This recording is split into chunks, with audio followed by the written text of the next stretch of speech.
Hello students, good evening everyone. तो last time हम कर रहे थे रॉकेट के बारे में।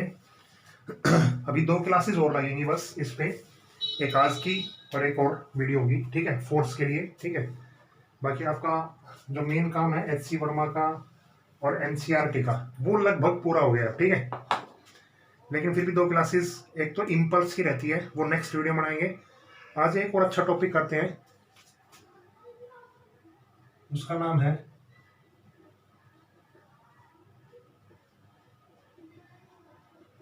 Equilibrium of concurrent forces।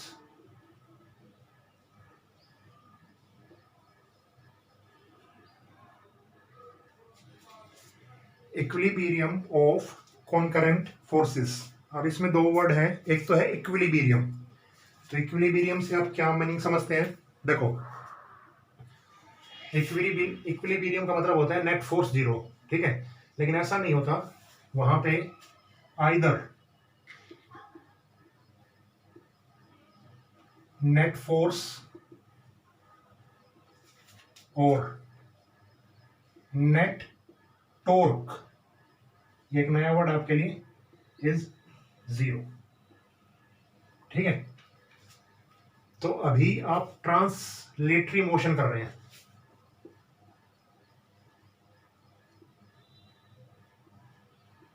ठीक है। तो ट्रांसलेटरी में एफ नेट अगर 0 हो जाता है, ठीक है, तो उस पार्ट को हम कहते हैं इक्विलिब्रियम। और अगर रोटेटरी, अगर कोई बॉडी रोटेट कर रही है तो उसमें हम फोर्स ना कह के क्या कहेंगे? टॉर्क। ये अगली 2 यूनिट के बाद आएगा, आपका 5th यूनिट में है पूरा रोटेशनल मैकेनिक्स, ठीक है। तो इक्विलिब्रियम का मतलब आइदर नेट फोर्स और नेट टॉर्क दोनों क्या हो सकते हैं? 0। तो उस स्टेज को हम कहते हैं कंकरेंट, ना उस स्टेज को हम कहते हैं इक्विलिब्रियम। और कंकरेंट का मतलब होता है द फोर्सेस which are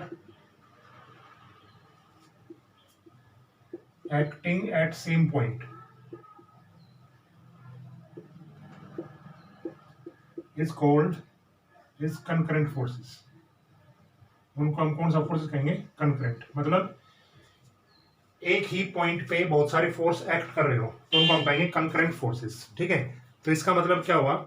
एक ही टाइम पे बहुत सारे फोर्स काम कर रहे हो लेकिन उनका नेट फोर्स कितना हो? 0। उस स्टेज को हम कहेंगे इक्विलिब्रियम ऑफ कंकरेंट फोर्सेस। देखिए मैं बताता हूं आपको किस तरह।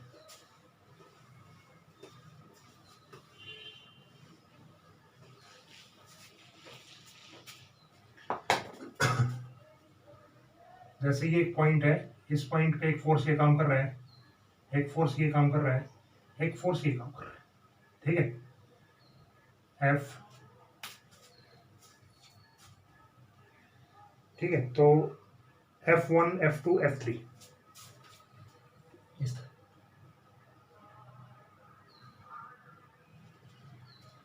ठीक है। तो अगर इन तीनों फोर्सों का हम बैलेंस करें तो इनका फोर्स, अगर नेट फोर्स 0 आता है तो उस स्टेज को हम कहते हैं इक्विलिब्रियम ऑफ कंकरेंट फोर्सेस। ये नेट फोर्स 0 कब होगा? ठीक है। तो आपने एक थ्योरम पढ़ी थी वेक्टर में, मैंने आपको बताया था, या आप यहां समझ लो, कोई दिक्कत नहीं है, बाय लामीज थ्योरम, ठीक है। वैसे तो ये फ्री बॉडी डायग्राम से भी हो सकता है, इजी है, फ्री बॉडी डायग्राम से भी हो सकता है। लेकिन एक दूसरा मेथड लामीज थ्योरम भी आता है, उसको भी आपने ध्यान में रखना चाहिए, ठीक है।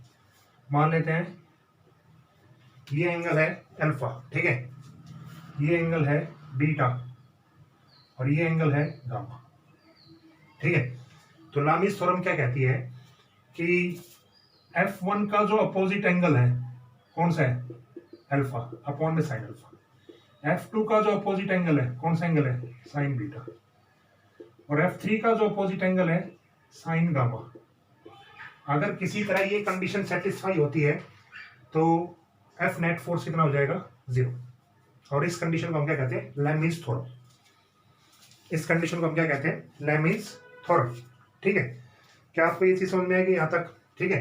तो ये कंडीशन अगर सेटिस्फाई करती है तो तो एफ नेट अगर 0 हो जाएगा, और वो कंडीशन क्या कहलाती है, लैम्बिज थ्योरम। तो बस इसमें केवल इतना ही है, लेकिन आपका इसको एक क्वेश्चन करके दिखाते हैं आपको दोनों मेथड से, फ्री बॉडी डायग्राम से और लैम्बिज थ्योरम से, ताकि आपको क्लियर हो जाए। देखो,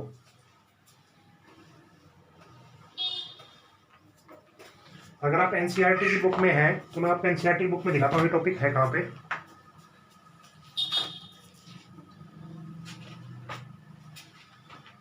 वन 99 पेज पे, इक्विलिब्रियम ऑफ पार्टिकल, ठीक है, और इसका एक एग्जांपल भी दे रखा है, ठीक है। तो ये एग्जांपल मैं आपके लिए छोड़ता हूँ, अभी मैं क्वेश्चन करवाऊंगा, उसके बाद तो ये एग्जांपल बिल्कुल ना के बराबर हो जाएगा, आप आराम से करने में सफल रहेंगे इसको, ठीक है।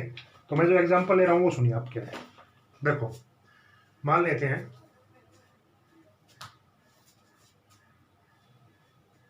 एक पर्सन है, ठीक है, वो रेस्ट पे है, ठीक है।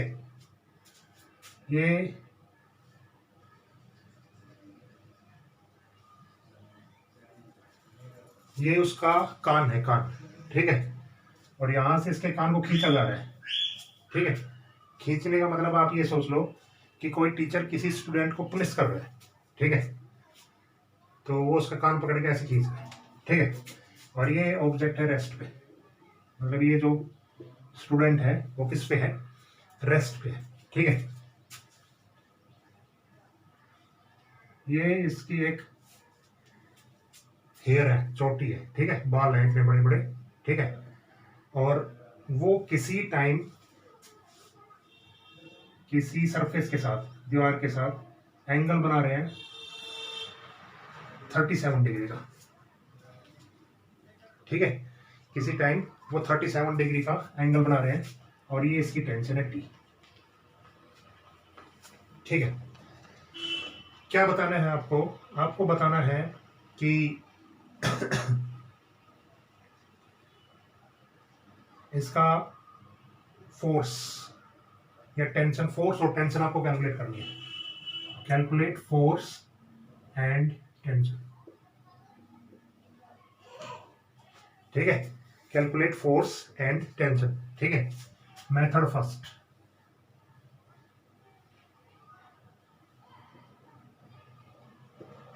अगर मैं देखूं फ्री बॉडी डायग्राम से, ठीक है, तो देखिए किस तरह हम इसको जनरेट करेंगे। देखो, ये कोई पर्सन है, ठीक है, ये इसका वेट है नीचे की तरफ mg, ठीक है। अब इसका मास कुछ नहीं दे रखा, ठीक है, कुछ दे रखा है इसका मास,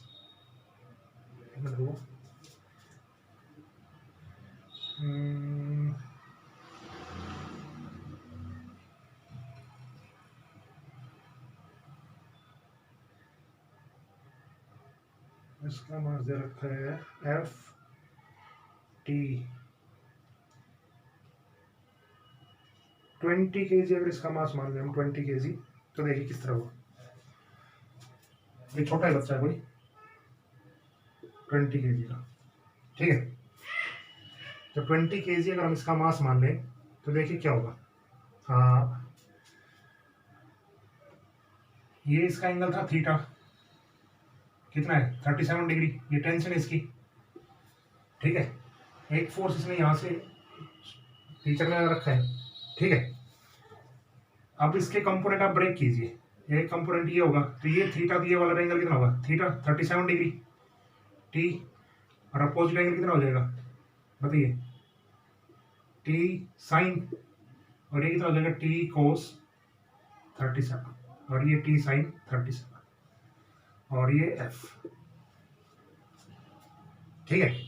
अब अगर मैं फोर्सेस को बैलेंस करूं तो देखिए क्या आएगा, टी कोस 37 डिग्री किसके बराबर आ जाएगा mg, और f is equal to t sine 37 degree, free body diagram से, ठीक है। क्वेश्चन समझ में आ गया ना आपको, ठीक है। इसका मास हम रिप्रेजेंट कर लेते हैं किसी तरह से, ताकि हम कैलकुलेट करने में आसानी हो, ठीक है। अब आप आगे देखिए, तो यहां से अगर मैं देखूं t cos 37 degree is equal to 200, m कितना है 20 और जी 10 ले ले लो 200, ठीक है। cos 37 की वैल्यू कितनी होती है मुझे बताइए आप। ये ट्रायंगल है, ये ट्रायंगल मैंने आपको बहुत बार बताई हुई वैसे, और इस ट्रायंगल का भी याद भी कर ले। 3 4 5, दिस इज 53, दिस इज 37। तो cos 37 बेस अपॉन में हाइपोटेन्यूज कितना होता है, बेस हाइपोटेन्यूज 200, तो t इज इक्वल टू कितना आ गया देखो 1000 अपॉन में 4 कितना हो गया 250 न्यूटन। तो हमारा टेंशन निकल के आई 250 न्यूटन, ठीक है। दूसरा पार्ट देखिए, F is equal to t तो है 250, और यहां से साइन 30 की वैल्यू कितनी आएगी, परपेंडिकुलर अपॉन में हाइपोटेन्यूज 50, तो कितना आ जाएगा यहाँ से F कितना आ जाएगा 150 न्यूटन। क्लियर ये चीज बताइए मुझे आप यहाँ पर। ये तो अपना जो जर्नल मेथड था हमने उससे किया था फ्री बॉडी डायग्राम से, ठीक है। अब इसमें हम लेमिस थ्योरम यूज करते हैं। पर देखिए आप लेमिस थ्योरम किस तरह यूज करेंगे,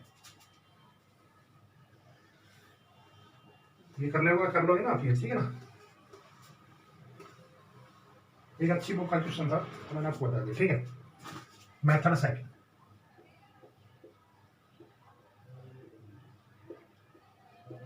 यूजिंग लेमिस थ्योरम। देखो ये एक पॉइंट था, ऑब्जेक्ट मान लिया हमने, ठीक है। एक फोर्स ये लग रहा है ये, और एक नीचे की तरफ एम जी, ये टेंशन है, ये फोर्स। अभी मैंने आपको 3 तरह की डायग्राम बताया, ठीक है। तो ये वाला एंगल पूरा अल्फा, ये वाला एंगल पूरा बीटा, और ये वाला एंगल पूरा गामा। निकालो अल्फा बीटा गामा है क्या क्या, अल्फा बीटा और गामा। देखो अगर ये एंगल 37 था, ठीक है, अगर मैं यहाँ पे परपेंडिकुलर डाल दूं, ये एंगल 37 और ये एंगल कितना हो गया 90, इसका मतलब अल्फा कितना हो गया 90 प्लस में 37। समझ में आ गया ना ये। देखो ये 37 तो ये 37 और ये पूरा कितना 90, तो टोटल कितना हो गया ये पूरा एंगल 90 प्लस 37, ठीक है। क्लियर ये चीजें बताइए, ठीक है। उसके बाद अगर हम दूसरा देखें, ठीक है, ये वाला बीटा वाला, ठीक है। ये तो आपको साफ साफ दिख रहा है कितने डिग्री एंगल है पूरा, ये पूरा बीटा एंगल कितना है 90 डिग्री। अब ये देखिए ये वाला एंगल गामा, ठीक है। बताइए आप मुझे ये एंगल कितना होगा, ये एंगल होगा 90 प्लस में 53। क्या आपको ये बात समझ में आई या नहीं, मुझे आप ये बताइए। देखो ये एंगल 90 यहां तक, तो ये एंगल 37 था, तो बचा हुआ एंगल कितना बचा 53, ये 90, तो टोटल एंगल कितना हो गया 90 प्लस में 53। क्लियर ये चीज है। फॉर्मूला लगा दो बस आप, एफ देखो इसके साइड में opposite angle m g upon में साइन अल्फा, ठीक है, टी अपॉन में साइन बीटा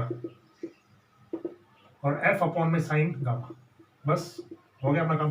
देखो एम जी अपॉन में sine alpha, sine 90 plus 37, t upon में साइन बीटा साइन 90 और एफ अपॉन में साइन गामा साइन 90 प्लस में 53, ठीक है।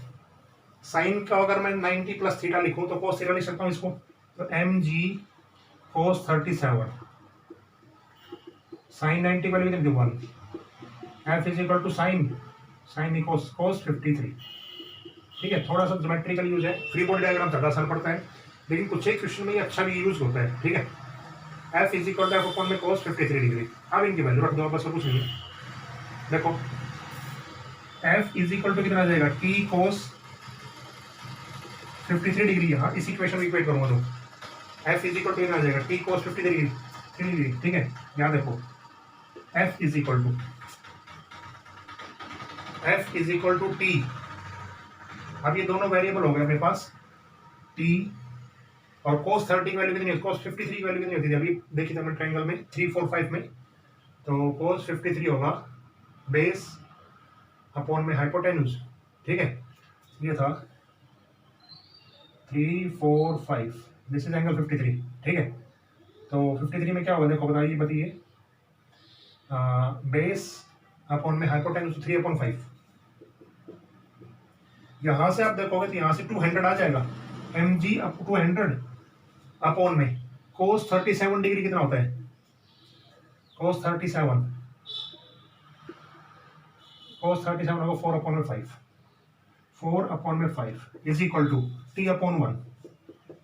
इन दोनों को अगर सोल्व करते हैं तो mg तो 200 हो गया, ये 4/5, तो t यहां से भी कितना आ गया 250, ठीक है। और इस 250 भी यहां रखेंगे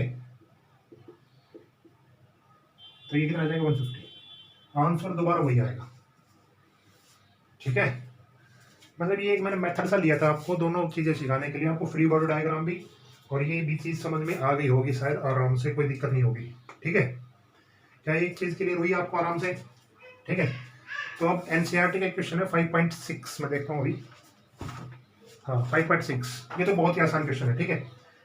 अगर आप देख रहे हैं तो इसमें तो दो इक्वेशन सीधी सीधी बैलेंस हो जाएंगी, आप कर सकते हैं आराम से, कोई दिक्कत नहीं है, ठीक है। तो यहाँ तक अपना काम कंप्लीट होता है। अब एक लेक्चर और बचता है इम्पल्स का, ठीक है।